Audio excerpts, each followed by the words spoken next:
Le musée d'Orsay offre un beau panorama de l'œuvre de Gustave Caillebotte jusqu'au 19 janvier 2025, avec l'exposition Caillebotte, peindre les hommes. L'exposition autour de cet artiste nous présente une œuvre originale, faite de passion et de nouveautés. D'abord, une œuvre mettant en valeur les hommes dans leur quotidien les plus intimes, ce qui, au XIXe siècle, était rare et leur nudité totalement exclue, sauf dans des peintures à caractère historique ou mythologique. L'intimité, notamment de la toilette, était réservée aux nus de femmes. L'homme, c'était la virilité, la puissance, la force, le contrôle de soi. L'autre nouveauté, il montre le travail d'ouvriers et aussi des scènes quotidiennes et banales de badauds parisiens, montrant ainsi ces nouveaux quartiers de Paris transformés par le baron Haussmann entre 1853 et 1870. Gustave Caillebotte, cet homme apparemment calme, tranquille, discret, nourrissait quelques passions qu'il peignait avec délicatesse. Une autre nouveauté, les avenues étant plus larges, les immeubles après les années 80 principalement, ont commencé à bénéficier des ascenseurs. Les étages supérieurs furent alors très demandés et l'on peut voir des changements dans le cadrage, comme cette vue plongeante sur un arbre, vue d'un balcon, qui offre une vue très japonisante. Il offre ainsi, dans la plupart de ses tableaux, un cadrage unique, préfigurant les cadrages photographiques et cinématographiques, qui naîtront bientôt dans les décennies suivantes. Découvrons maintenant le contenu de l'exposition. Lorsqu'on arrive, on est accueilli par la fin de sa vie avec ce bel autoportrait qu'il fit quelques mois avant sa mort, en costume non pas de bourgeois, mais de marin, et qu'il donna à un marin qu'il avait recueilli dans sa maison du Petit Gennevilliers.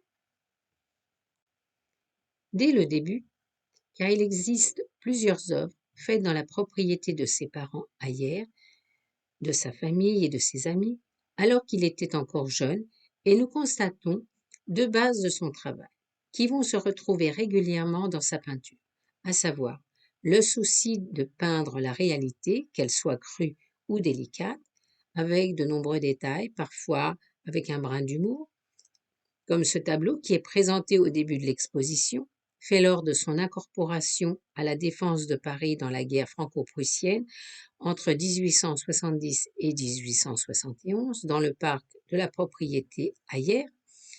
On voit donc un soldat en train de déféquer dans un coin, acte très intime et qui n'est jamais montré. Mais la base principale de son travail fait qu'il inverse tous les codes de la bourgeoisie de son époque, comme pour brouiller les pistes ou déstabiliser les spectateurs. Et on peut commencer à avoir un aperçu, avec ce tableau toujours en introduction de l'exposition, d'un jeune soldat à la posture relâchée, la main dans la poche, très loin des portraits d'officiers à l'air martial.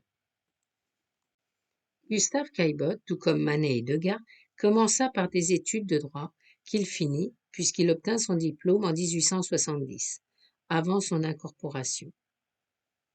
Au sortir de la guerre, il entra dans l'atelier de Léon Bonnat pour préparer les beaux-arts, où il fut reçu en 1871, mais où il ne resta qu'un an.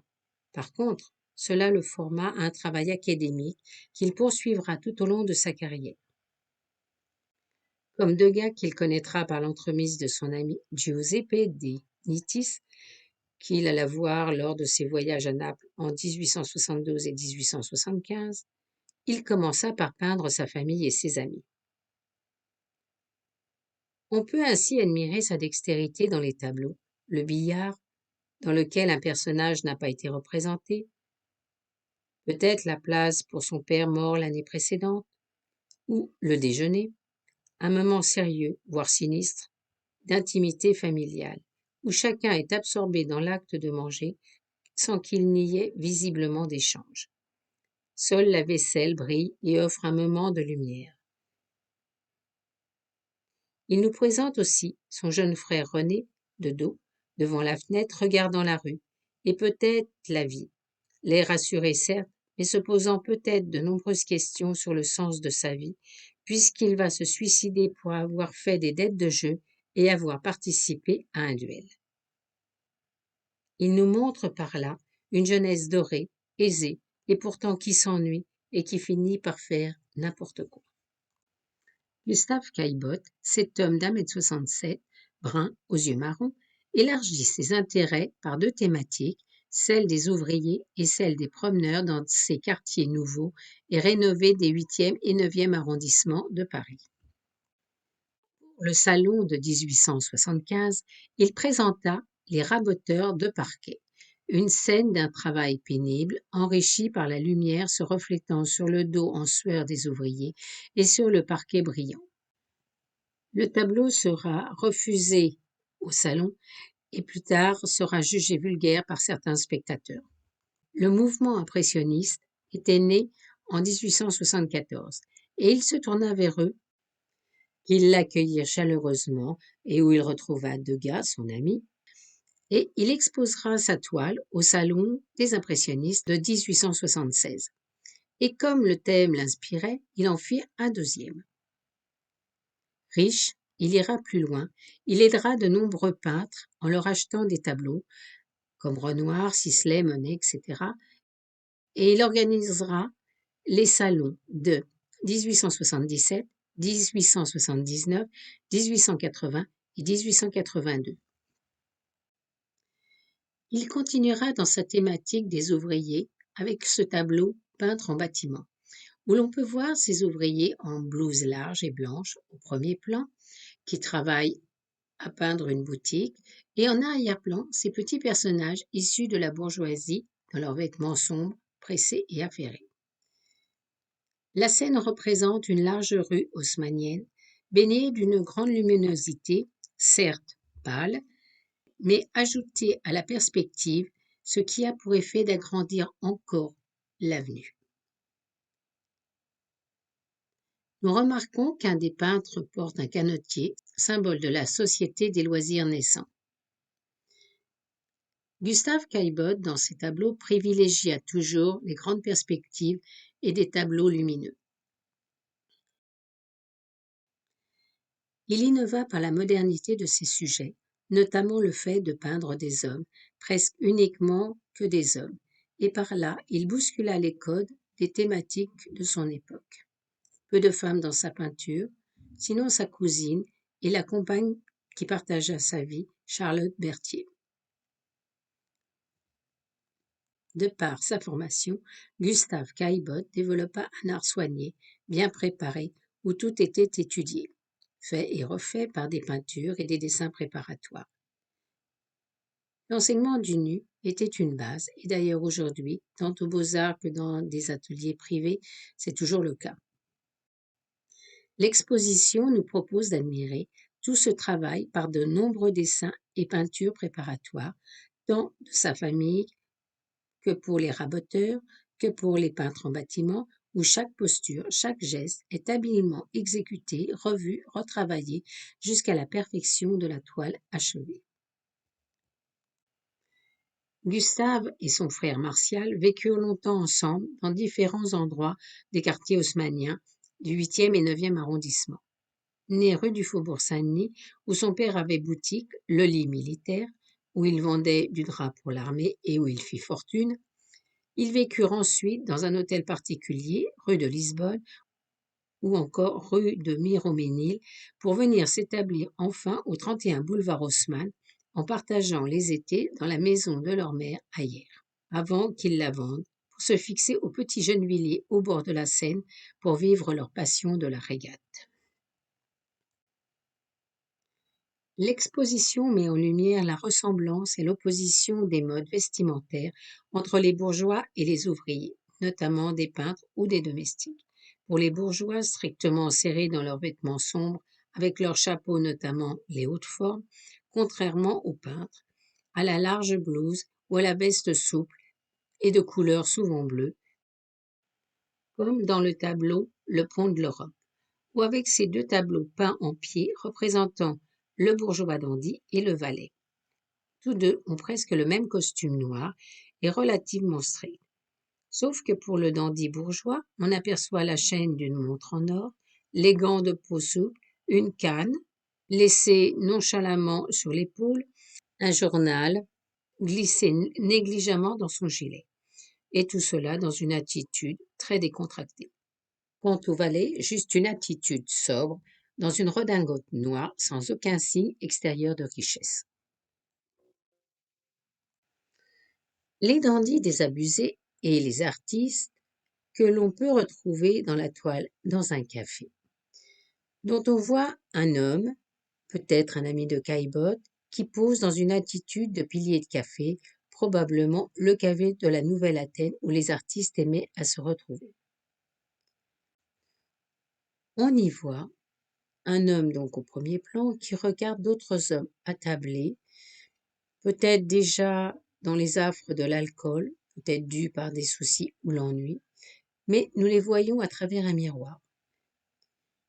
Ce tableau a provoqué chez moi deux surprises. La première, en le regardant, m'a rappelé à un tableau de Manet, La Prune, par l'attitude de l'homme hébété par l'alcool qui est assis à une table. L'autre surprise fut qu'un jeune homme, à côté de moi, alors que je regardais le tableau, était habillé exactement de la même façon et avec les mêmes couleurs que l'homme au premier plan dans le tableau. C'était amusant à voir 150 ans plus tard.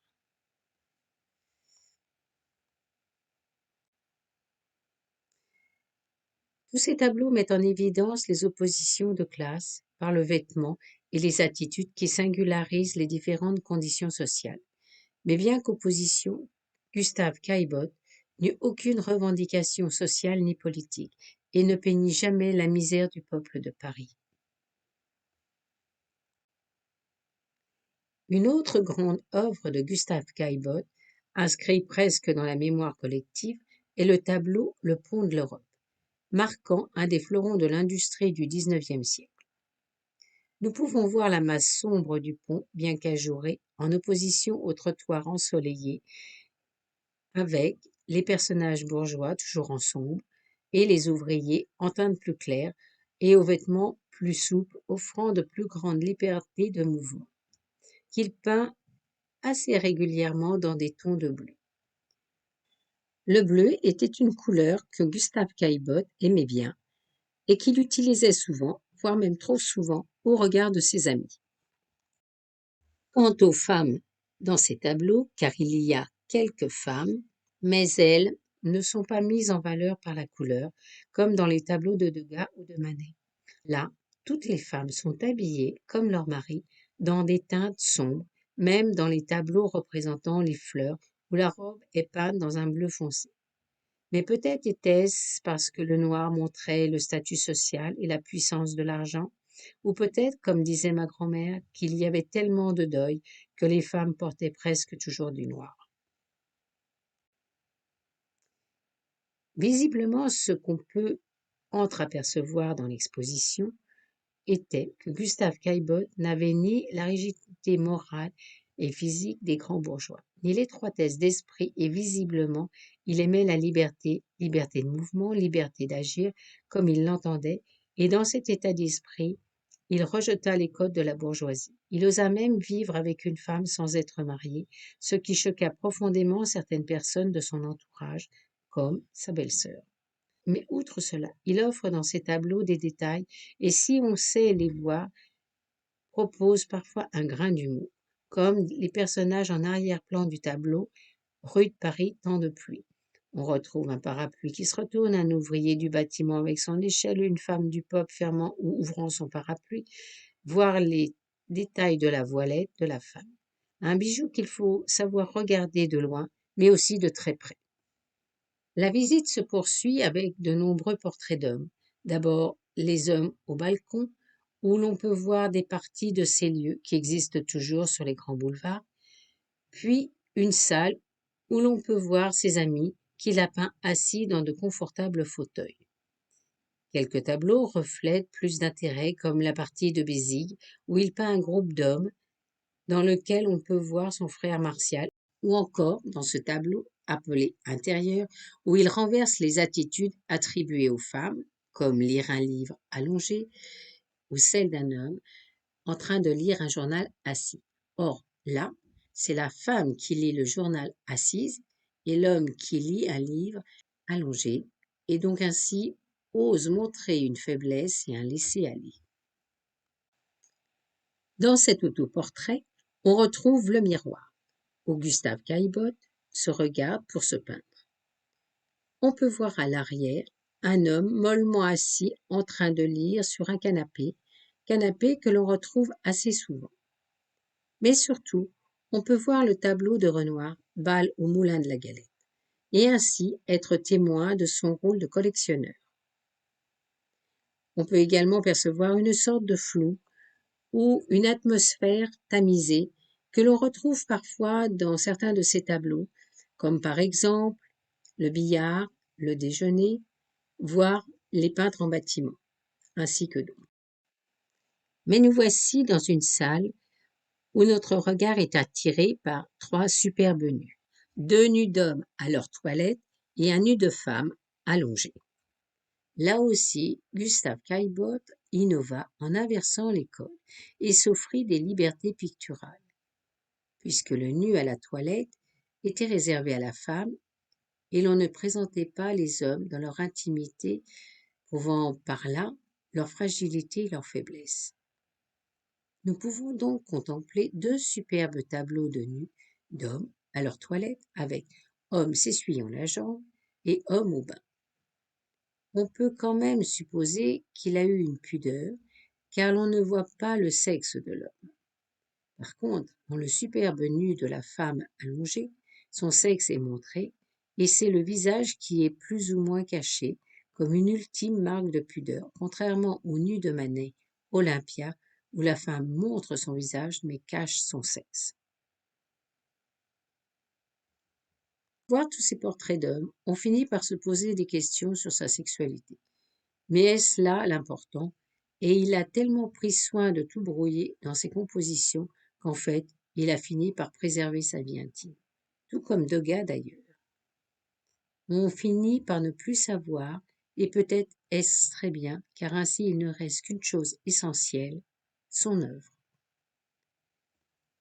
Mais continuons le parcours de l'exposition, et nous arrivons à la dernière partie, qui s'attarde sur deux de ses passions, le nautisme et l'horticulture.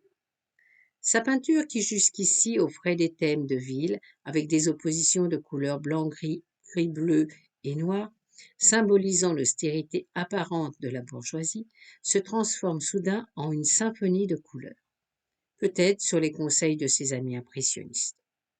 Peut-être aussi que cette fois, libéré du joug des codes bourgeois et libre de vivre ses passions dans sa maison du Petit Gennevilliers, la couleur s'est imposée à lui, comme si Caillebotte se mettait à vivre librement et pleinement tout ce qui faisait sa vie. Un retour à sa jeunesse dans le parc de la villa d'hier, où ses peintures étaient colorées. Son ami Degas l'amena à réutiliser les pastels, dont nous voyons quelques très beaux exemples. La grande passion de sa vie après la peinture fut le nautisme, qu'il partagea avec son frère Martial. Passion qui l'entraîna à dessiner et à construire des bateaux. L'exposition nous offre tout un parcours sur l'eau à travers les régates, les repoussoirs. Il nous prend à témoin comme si nous étions dans la Seine, assis dans le bateau. On peut voir comment ils se tenaient, comment ils étaient assis, leur effort, leur concentration pour ramer et gagner une compétition. Là aussi, il renverse les codes. Les hommes prennent la place des femmes dans des tenues très suggestives, près du corps, où l'on peut voir leur musculature à la fois forte et sensuelle, comme dans ce tableau Canetier ou partie de bateau, qui a été choisi pour l'affiche. Un dandy, la chemise à rayures signe du dandysme, le chapeau haute forme sur la tête, mais il a retiré sa redingote et rame tranquillement. Des tableaux qui reflètent cet esprit qui va devenir de plus en plus à la mode, la société des loisirs et des moments de repos. Personnellement, j'aime bien ce régatier qui essaie de ramener sa repoussoir avec sa rame au bord de la rive. Il exprime une intimité, une vie sereine, une tranquillité où l'ennui n'existe plus, où chaque détail est apaisant. Puis l'on passe à la dernière partie de l'exposition pour nous plonger dans la passion horticole de Caillebotte, car il aimait jardiner. Là aussi, un univers de couleurs, de chemins ensoleillés, avec un marin ou un homme en tenue claire, ou une femme représentée dans des scènes de quotidien en train de cueillir des fleurs avec son petit chien, ou de dos avec un homme faisant une promenade tout en discutant tranquillement. Sans doute, Charlotte Berthier s'accompagne. L'exposition se termine par toute une série d'essais et de tableaux offrant des vues de régate sur la Seine et la vision passionnée du monde dans lequel Gustave Caillebotte eut le grand plaisir de vivre.